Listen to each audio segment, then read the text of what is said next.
الحمد لله نحمده ونستعينه ونستغفره ونؤمن به ونتوكل عليه ونعوذ بالله من شرور أنفسنا ومن سيئات أعمالنا من يهده الله فلا مضل له ومن يضلل فلا هادي له وأشهد أن لا إله إلا الله وحده لا شريك له وأشهد أن محمدا عبده ورسوله أما بعد فأعوذ بالله من الشيطان الرجيم بسم الله الرحمن الرحيم ومن يعش عن ذكر الرحمن نقيض له شيطانا فهو له قريب صدق الله العلي العظيم قال النبي صلى الله عليه وسلم الصيام والقرآن يشفعان للعبد كما قال النبي صلى الله عليه وسلم رب اشرح لي صدري ويسر لي أمري واحلل عقدة من لساني يفقهوا قولي رب اشرح لي صدري ويسر لي أمري واحلل عقدة من لساني يفقهوا قولي رب اشرح لي صدري ويسر لي أمري واحلل عقدة من لساني يفقهوا قولي عزیز دوستو، مسلمان بھائی، اللہ تبارک و تعالیٰ کے مقدس کلام سے ایک آیت کریمہ تلاوت کی اور حضور اکرم صلی اللہ علیہ وسلم کی حدیث سے پڑھی ہے۔ دعا ہے کہ اللہ تبارک و تعالیٰ مجھے صحیح سمجھانے کی توفیق عطا فرمائے، آپ کو صحیح سمجھنے کی توفیق عطا فرمائے۔ دعا ہے کہ اللہ تبارک و تعالیٰ آپ کو سچ کہنے کی توفیق عطا فرمائے۔ دعا ہے کہ اللہ تبارک و تعالیٰ سمجھانے اور سمجھنے کے بعد مجھے اور آپ کو تمام عالم کو اللہ تبارک و تعالیٰ ہمارے سمے میں کی توفیق عطا فرمائے۔ بلند آواز سے درود شریف۔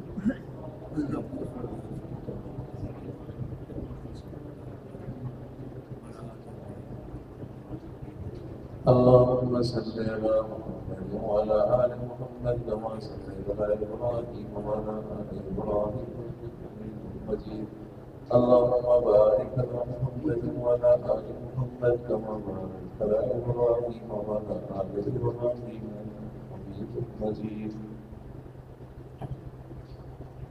اگر آپ بازار سے کوئی چیز قیمتی چیز لے لیں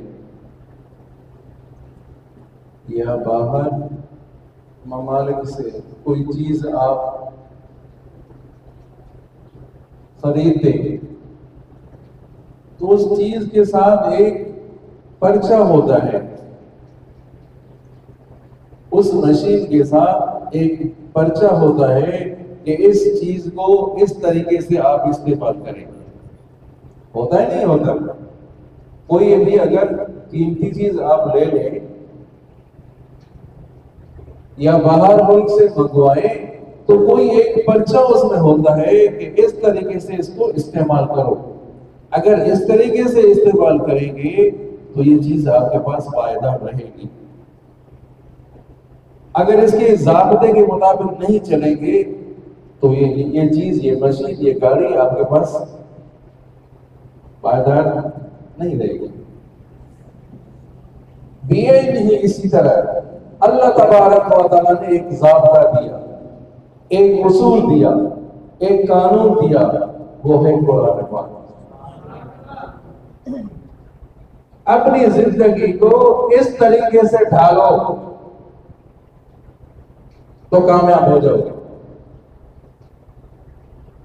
مولانا تقی صاحب فرماتے ہیں اللہ کے علم اور عمل میں اضافہ فرمائے قرآن پاک کے 3 حق ہیں. کتنے؟ 3 حقوق ہیں قرآن پاک کے. پہلا حق تو یہ ہے کہ قرآن پاک کو صحیح تجوید کے ساتھ، تلفظ کے ساتھ پڑھنا. جس قرآن پاک نازل ہوا اس طریقے سے قرآن آدمی پڑھے. پہلا حق تو یہ ہے. دوسرا حق یہ ہے کہ قرآن پاک کو سمجھ کر اس کی معانی کو سمجھنا، اس کی معانی کو سمجھنا. 2 حق. تیسرا حق کہ اپنی زندگی کو قرآن پاک کے موافق چلانا. جو قرآن پاک کہہ رہا ہے اپنی زندگی کو اس طریقے سے چلائے. 3 حق ہیں. تلفظ صحیح ہو، تجوید کے ساتھ آدمی پڑھے اور قرآن پاک کی معانی کو سمجھے. اور تیسرا حق ہے کہ قرآن پاک اپنی زندگی میں نافذ کرے. چلو سبحان اللہ. اگر دیکھا جائے تو ہم حقوق کی حد تلفی کر رہے ہیں. قرآن پاک ہم صحیح نہیں پڑھ رہے. وہ صحیح ہے جو قرآن پاک جو قاری صاحب پڑھا رہے ہیں، جو تجوید کے ساتھ پڑھا رہے ہیں، وہ قرآن پاک صحیح. معنی کو سمجھتے رہے تو زندگی میں نافذ کیسے کریں گے؟ رمضان المبارک میں دیکھ رہے ہیں کہ دائیں بائیں قرآن پاک کی تلاوت ہو رہی ہے. قرآن پاک کی تلاوت ہو رہی ہے. سمجھا نہیں؟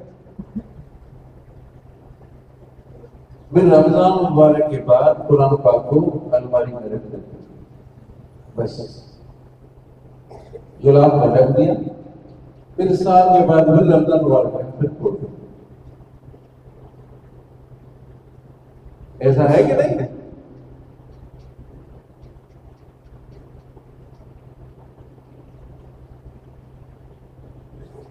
صحابہ کرام نے قرآن پاک پر عمل کر کے دکھایا.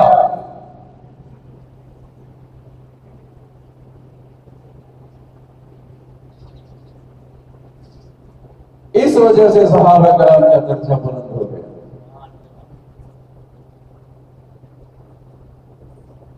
معنی کو سمجھتے نہیں، قرآن پاک کو کھولتے ہیں. یہ شکر ہے تلاوت تو کرتے ہیں، شکر ہے الحمدللہ. اس پر آدمی شکر کرے.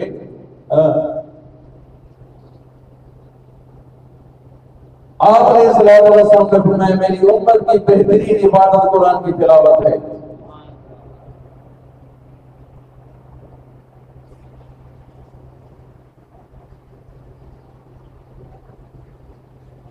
امام احمد بن مالک اللہ تبارک و تعالیٰ کی زیارت ہوئی. کیا شان تھی. یا اللہ بہترین عبادت کیا ہے؟ اللہ تعالیٰ نے قرآن پاک کی تلاوت. پڑھے سمجھ کر پڑھا جائے یا بغیر سمجھ کے پڑھا جائے؟ فرمایا گیا کہ سمجھ کر پڑھے پھر بھی عبادت ہے، بغیر سمجھ کے پڑھے پھر بھی عبادت ہے. کہہ دو نا، قرآن پاک سمجھ کر پڑھے پھر بھی عبادت. قرآن بغیر سمجھ کے پڑھے صرف تلاوت کر رہا ہے پھر بھی عبادت.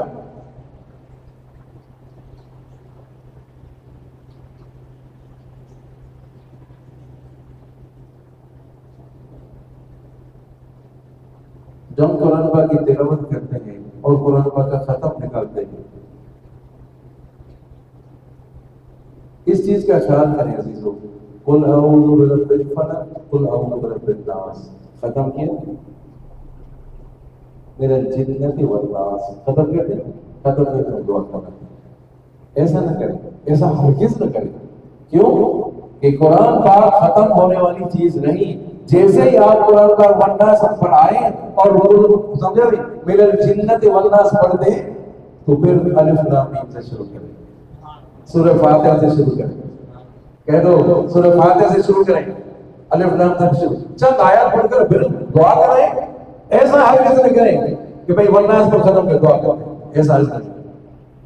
بہت سے آپ دیکھا جاتا ہے تو محمد پڑھ کر پھر دعا کرا لیتے ہیں. ایسا نہ کریں بلکہ فاتحہ پڑھ کر الف لام میم سے شروع کریں، پھر کچھ آیات پڑھ کر پھر ختم کریں، پھر دعا کریں.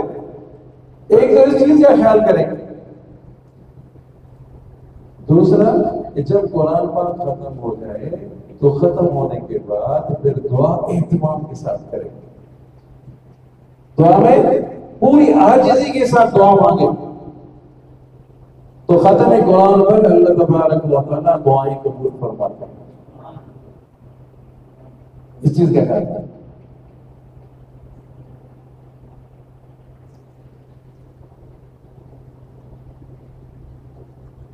عزیزو، رمضان المبارک کا مہینہ دوسرا عشرہ رخصت ہو رہا ہے، ہم سے الوداع ہو رہا ہے. مغفرت کا عشرہ جا رہا ہے، الوداع کر رہا ہے. آخری عشرہ آنے کو ہے، عتق من النار، جہنم سے آزادی کا عشرہ.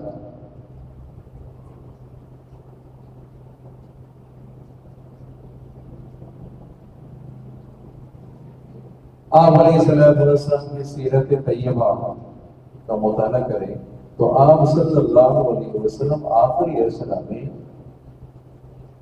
اور زیادہ اہتمام فرماتے تھے. رمضان مبارک میں تو اہتمام ہے ہی ہے، تیاری ہے، خوب عبادت ہے، اور جو آخری عشرہ ہے اس میں اور زیادہ عبادت کرتے ہیں.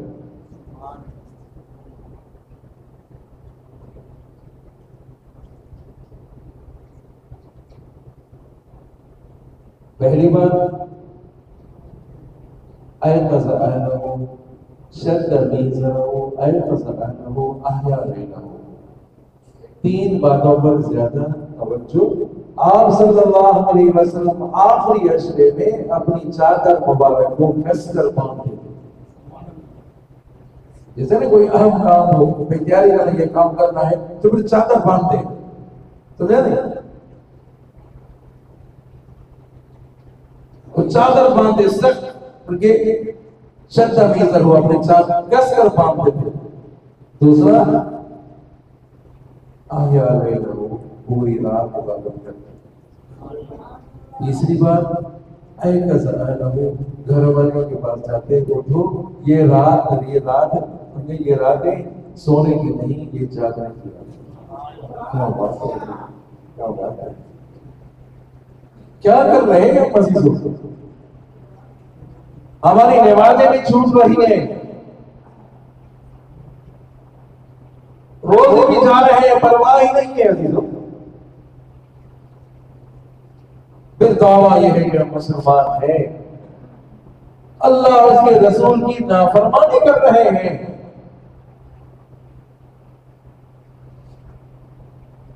فرمایا وَمَن يُطِعِ اللَّهَ وَالرَّسُولَ فَأُولَٰئِكَ مَعَ الَّذِينَ أَنْعَمَ اللَّهُ عَلَيْهِم مِّنَ النَّبِيِّينَ وَالصِّدِّيقِينَ وَالشُّهَدَاءِ وَالصَّالِحِينَ وَحَسُنَ أُولَٰئِكَ رَفِيقًا. جو اطاعت کر رہے ہیں، جو نماز پڑھ رہے ہیں وہ اطاعت کر رہے ہیں، جو رمضان مبارک کا احترام کر رہے ہیں، روزے رکھ رہے ہیں، اللہ اس کے رسول کا کی اتباع کر رہے ہیں، تابعداری کر رہے ہیں، اطاعت کر رہے ہیں، ان کو انعام کیا ملے گا؟ نمازیں پڑھی انعام کیا ملے گا؟ روزے رکھے انعام کیا ملے گا؟ قرآن سے پوچھے تو صحیح. وَمَن يُطِعِ اللَّهَ وَالرَّسُولَ، جو اطاعت کرتا ہے اللہ کی، اس کے رسول کی. انعم اللہ علیہم، اللہ تعالیٰ نے ان کے اوپر نعمتیں کی ہیں. ان کے اوپر ایسے لوگوں کے ساتھ ان کا اٹھنا بیٹھنا ہوگا، ایسے لوگوں کے جن کے اوپر اللہ تبارک و تعالیٰ نے نعمتیں کی ہیں. من النبیین والصدیقین والشہداء والصالحین، ان کا سمجھا نہیں، اطاعت کرنے والے کن کے ساتھ اٹھائے جائیں گے؟ انبیاء کرام کے ساتھ، صدیقین کے ساتھ، شہداء اور صالحین کے ساتھ. کتنی خوش نصیبی ہے عزیزو. اور کتنی بد نصیبی ہے ان لوگوں کے لیے. وَمَن يُشَاقِقِ الرَّسُولَ مِن بَعْدِ مَا تَبَيَّنَ لَهُ الْهُدَىٰ وَيَتَّبِعْ غَيْرَ سَبِيلِ الْمُؤْمِنِينَ نُوَلِّهِ مَا تَوَلَّىٰ وَنُصْلِهِ جَهَنَّمَ وَسَاءَتْ مَصِيرًا. جو اللہ کے رسول کی مخالفت کرے، اللہ اس کے رسول کی مخالفت کرنے والے کہاں ہوں گے؟ وَنُصْلِهِ جَهَنَّمَ وَسَاءَتْ مَصِيرًا. القریب ہم ان کو جہنم میں داخل کریں گے اور بہت بری جگہ ہے وہ.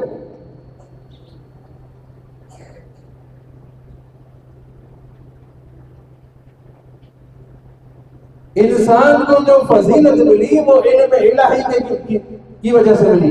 اللہ کے حکم کو مانتا ہے اسی وجہ سے ملی. اللہ کے رسول کے حکم کو مانتا ہے اسی وجہ سے فضیلت ملی.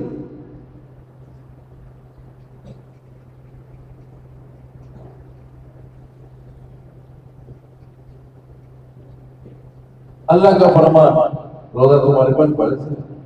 اللہ کا رسول کا فرمان جس نے روزہ رکھا سارے گناہ اس کے معاف ہو گئے. جو روزہ نہ رکھے، جان بوجھ کر روزہ نہ رکھے، پھر بہانہ یہ کرے کہ میں کمپنی جاتا ہوں، کارخانے جاتا ہوں، کام سخت ہے، سخت کام ہے، پھر سخت کام کی وجہ سے روزے کو چھوڑے. کیا گرمی میں روزے نہیں رکھے؟ صحابہ کرام کی باتیں، ان کے واقعات، وہ تو اپنی جگہ پر ہے. ان کا ایمان کتنا پختہ تھا. ہمارے جو بڑے تھے ہم سے، ان سے سنتے تھے کہ ہم جون جولائی میں سخت گرمی کا مہینہ تھا پھر بھی ہم روزہ نہیں چھوڑتے تھے. زمین کھیتی باڑی کا کام کرتے تھے پھر بھی روزہ نہیں چھوڑتے تھے.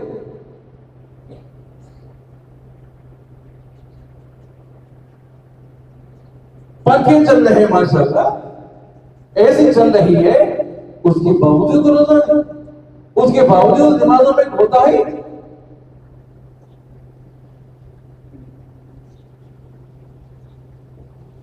اللہ کے رسول کا فرمان ہم نے ٹھکرا دیا. اللہ کے رسول نے فرمایا جس نے جان بوجھ کر ایک روزہ چھوڑا، جان بوجھ کر ایک روزہ چھوڑا، پورے 11 مہینے روزے رکھے پھر بھی ایک روزے کے برابر نہیں ہو سکتا. پوری زندگی روزہ رکھے، دوسری روایت ہے پوری زندگی روزہ رکھے ایک روزے کے برابر نہیں ہو سکتے.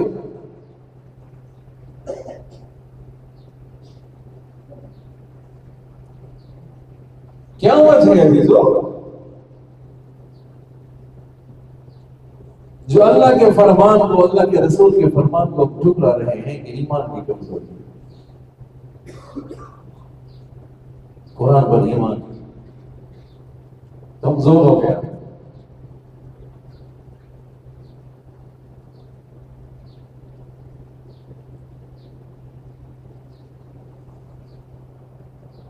وَمَن يُطِعِ اللَّهَ وَالرَّسُولَ فَأُولَٰئِكَ مَعَ الَّذِينَ أَنْعَمَ اللَّهُ عَلَيْهِم مِّنَ النَّبِيِّينَ وَالصِّدِّيقِينَ وَالشُّهَدَاءِ وَالصَّالِحِينَ وَحَسُنَ أُولَٰئِكَ رَفِيقًا.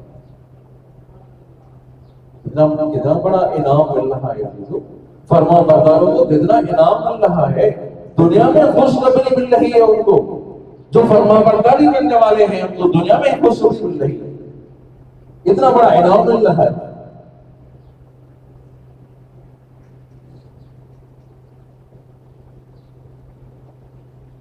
حضرت علی المرتضیٰ سنا رضی اللہ تعالیٰ کرم اللہ وجہ حیدر کرار ابو تراب ذوالفقار فرمائے 3 چیزیں مجھے محبوب ہیں. یاد ہے 3 چیزیں مجھے محبوب ہیں. الخدمۃ للضیف والصوم فی السیف والضربۃ بالسیف. اور میں مہمان کی خدمت کروں مجھے محبوب ہے. سخت گرمی میں روزہ رکھوں مجھے محبوب ہے۔ ہم ان کے نام لیوا ہیں عزیزو، جن کے ہم نام لیوائیں ان کے فرمان پر تو عمل کریں، اور کافروں کی صفوں میں تلوار چلانا علی کو محبوب ہے۔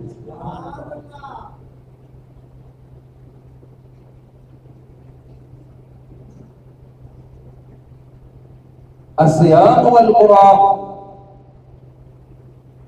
روزہ بھی سفارش کرے گا اور قرآن بھی سفارش کرے گا۔ کتنی خوش نصیبی ہے عزیزو۔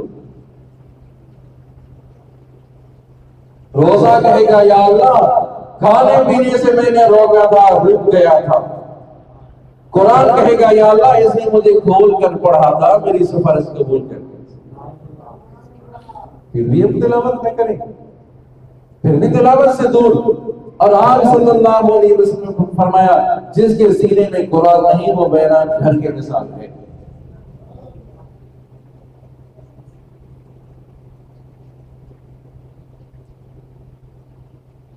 اس کو تو ہم معمول بنائے کہ روزانہ مجھے تلاوت کرنی ہے،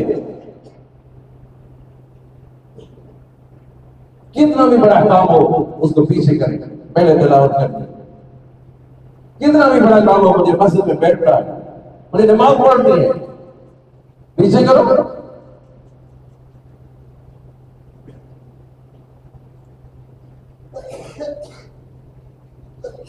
دنیا کے کاموں کو ہم آگے کرتے ہیں اور دین کے کاموں کو پیچھے کرتے ہیں، ایسا ہے؟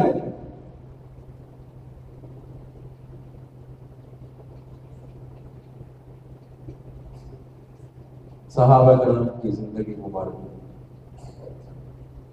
دیکھیں،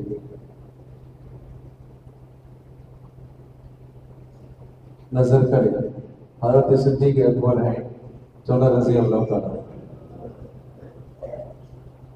تبلیغ کے سلسلے میں تبلیغ کرتے کرتے کافروں نے مارا، اتنا مارا کہ بے ہوش ہو گئے، اتنا مارا بے ہوش ہو گئے۔ جب ہوش میں آتے ہیں تو پہلا جملہ جو زبان سے نکلتا ہے، پہلا جملہ یہ ہے کہ میرے محبوب کا کیا حال ہے۔ پہلا جملہ یہ نکلتا ہے۔ گھر والے کہتے ہیں جس کی وجہ سے تم نے مار کھائی پھر بھی اس کا نام لیتے ہو، پہلے مجھے یہ تو بتاؤ میرے محبوب کا کیا حال ہے۔ حضرت صدیق اکبر رضی اللہ عنہ فرما رہے ہیں دنیا میں مجھے 3 چیزیں محبوب ہیں، نظر کروں تو آپ کے چہرے کی طرف نظر کروں، النظر الی وجہک،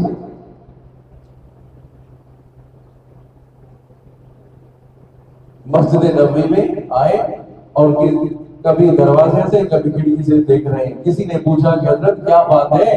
فرمایا جب مجھے بھوک ستاتی ہے تو محبوب کا چہرہ دیکھتا ہوں، بھوک ختم ہو جاتی ہے۔ محبوب ایسا دیکھا ہے نہ کہیں ہے، بیٹھا ہے چٹائی پہ مگر عرش نہیں ہے۔ وَرَفَعْنَا لَكَ ذِكْرَكَ، اے محبوب مصطفیٰ صلی اللہ علیہ وسلم ہم نے آپ کا نام بلند کر دیا، آپ کے ذکر کو ہم نے بلند کر دیا۔ کتنا بلند کیا؟ فرمایا کہ جو ذکر تو ذکر تبائی، اے محبوب مصطفیٰ صلی اللہ علیہ وسلم جب میرا نام آئے گا تو میرے نام کے ساتھ آپ کا نام بھی آئے گا۔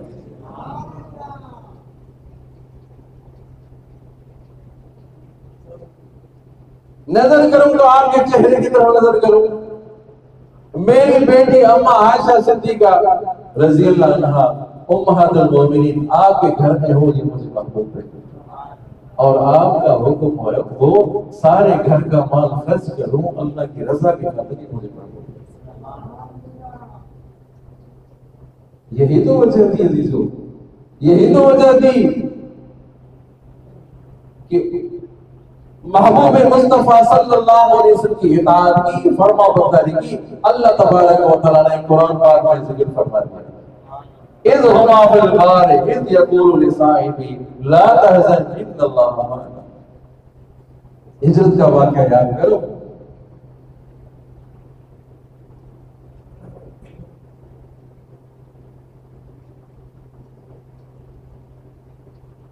کیا شان ہے عزیزو صدیق اکبر کی.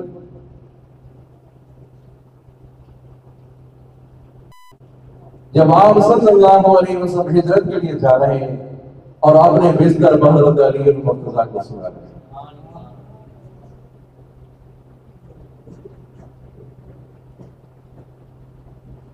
آپ حضرت صدیق اکبر کے بعد اور مکے کے مشرکوں کی امانتیں حضرت علی المرتضیٰ کے پاس. جب آپ صلی اللہ علیہ وسلم حضرت صدیق اکبر کے پاس گئے اور ہجرت فرمائی اور کوئی پیچھے لگے، کافر پیچھے لگے، کھوجیوں کو بلایا کہ دیکھو کہاں گئے. تو جب غار ثور تک پہنچے ہیں تو غار ثور سے پہلے حضرت صدیق اکبر نے آپ صلی اللہ علیہ وسلم کو اپنے کندھوں پر اٹھا دیا ہے. توجہ تو کریں، غور تو کریں.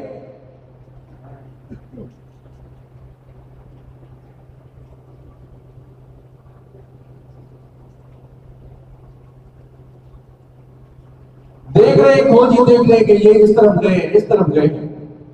آگے چل کر چلتے چلتے پاؤں کے نشانات جو دیکھ رہے ہیں کہ ایک بندے کا پاؤں کے نشانات ہیں. کھوجی حیران ہو گیا، کھوجی ہو گئی. وہاں سے تو دو آدمی چلتے ہوئے آ رہے ہیں. توجہ کرنا، دو آدمی چلتے ہوئے آ رہے ہیں. یہاں آ کر ایک بندے کا پاؤں ہے، دوسرا بندہ کہاں گیا؟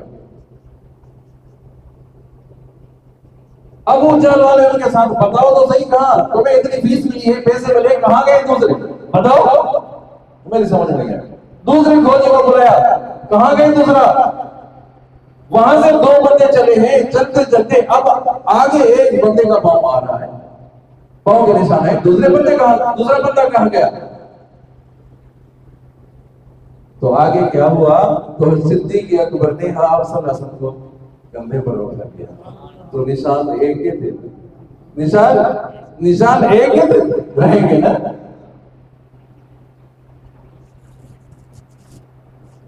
اللہ اکبر. جب آپ صلی اللہ علیہ وسلم غار میں گئے ہیں عزیزو، تو غار پر پہنچے تو حضرت صدیق اکبر نے فرمایا یا رسول اللہ آپ ٹھہرے، پہلے میں غار کی صفائی کر دیتا ہوں. غار کی صفائی کی حضرت صدیق اکبر نے. یا رسول اللہ اب آ جائیں، اب آ جائیں. آپ سب آئے، چادر کے ٹکڑے تھے، سوراخ بند کر دیے. ایک سوراخ جو بچا اپنی ایڑی رکھ دی. آپ صلی اللہ علیہ وسلم صدیق اکبر کے گور میں آرام فرمانے ہیں.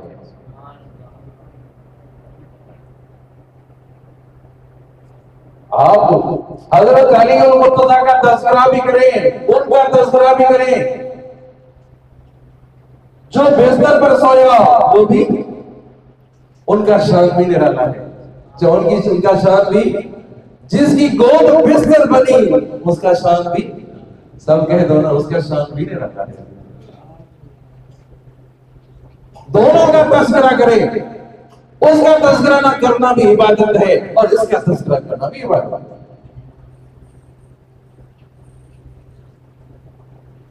آپ صلی اللہ علیہ وسلم جب یہ تو واقعہ آپ کو معلوم ہے، اب یہاں تک آپ چلے، آگے چلے. جب حضرت آپ صلی اللہ علیہ وسلم مدینہ منورہ پہنچے ہیں تو حضرت علی المرتضیٰ پیچھے آئے. 3 دن کے بعد پیچھے آئے. کہتے ہیں کہ 12 دن لگے سفر میں. جب سفر میں اتنے نڈھال ہو گئے، پاؤں بالکل سوج گئے اور پاؤں پھٹ گئے حضرت علی المرتضیٰ کے، تو آپ صلی اللہ علیہ وسلم نے فرمایا علی کو بلاؤ، علی کو بلاؤ. یا رسول اللہ صلی اللہ علیہ وسلم حضرت علی تو چلنے کے قابل ہی نہیں، چلنے کے قابل نہیں ہے. پاؤں میں ورم آ گیا ہے، پاؤں پھٹ گئے ہیں. آپ صلی اللہ علیہ وسلم چل کر گئے حضرت علی کے پاس. جب چل کر گئے تو دیکھا کہ یہ حال ہے، پاؤں پھٹ گئے ہیں. تو آپ صلی اللہ علیہ وسلم نے اپنا لعاب مبارک حضرت علی کی پاؤں میں رکھا. یاد ہے آپ کو؟ پتا ہے آپ کو؟ آپ صلی اللہ علیہ وسلم نے اپنا لعاب حضرت علی کے پاؤں پر رکھا. تو پاؤں ٹھیک ہو گئے. کبھی پاؤں میں تکلیف ہی نہیں آئی زندگی پر.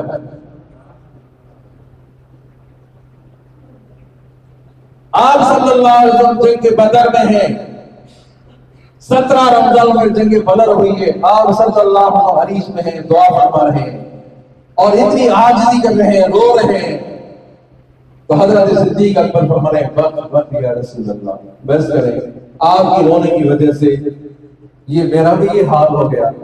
آپ صلی اللہ علیہ وسلم فرما رہے ہیں یا اللہ اس جماعت کو میں لے کر آیا ہوں, یہ 313 جماعت ہے, 313 افراد ہیں, یہ جنگجو نہیں ہے. جو یہ جنگجو نہیں ہے. ان کے پاس چند تلواریں ہیں, 8 تلواریں ہیں, 6 زرے ہیں, کوئی اسلحہ وغیرہ بھی نہیں. دوسری طرف بڑی جماعت ہے, کافروں کی جماعت ہے, ان کے پاس اسلحہ ہے. یا اللہ اگر یہ ہلاک ہو گئے تو دین کا کوئی نام نہیں لینے والا نہیں رہے گا, آپ کا نام لینے والا کوئی نہیں رہے گا. یا اللہ یہ اگر ہلاک ہو گئے, توجہ کریں, یہ اگر ہلاک ہو گئے تو آپ کا نام لینے والا کوئی نہیں ہوگا. آپ صلی اللہ علیہ وسلم 313 کے لیے گئے, یہ اگر ہلاک ہو گئے. عزیزوں رمضان المبارک ہے اور اپنے عقیدے کو صحیح کریں, درست کریں اپنے عقیدے کو. یہ نہ کریں کہ جو جیسے کہے اس کے پیچھے لگے.